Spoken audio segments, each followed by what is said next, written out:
O turismo consiste en establecer unha dinámica positiva para a economía a nivel territorial. Por lo tanto, esa sinerxía entre promoción económica e turismo ten que existir porque tanto no sector de promoción económica como tanto no sector do turismo traballamos en xerar oportunidades, emprego e benestar para a poboación residente na provincia, evidentemente. Xa chegan aquí máis de 7 millóns de persoas.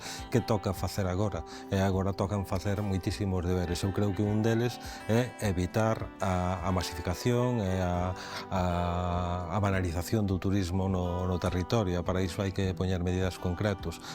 Eu creo que Galiza non pode deixar o turismo en mans dun solo produto, que sexa o Xacobeo ou calquer outro.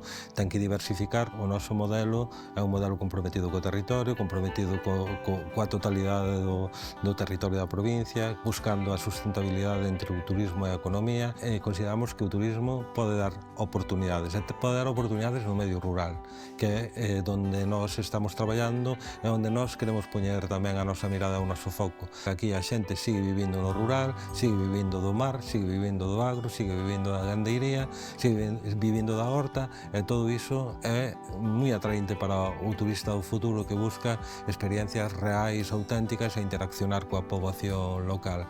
Temos unha cultura propia, temos unha lingua propia, e todo iso temos que facer, temos que poñer en valor de cara a que ese nivel de competitividade que é moi alto no que nós temos, pois se faga valer tamén no escaparate turístico. Nestes momentos temos 5 plans de sustentabilidade turística en destino, todos eles, salvo de Ferrol, que ten unha vertente tamén máis de cidade, todos eles no medio rural e todos eles buscando xerar oportunidades de futuro para a xente xoven que decida investir no medio rural. Eu creo que o futuro do turismo en Galicia tamén está en iso, en darnos conta e creer nas nosas propias potencialidades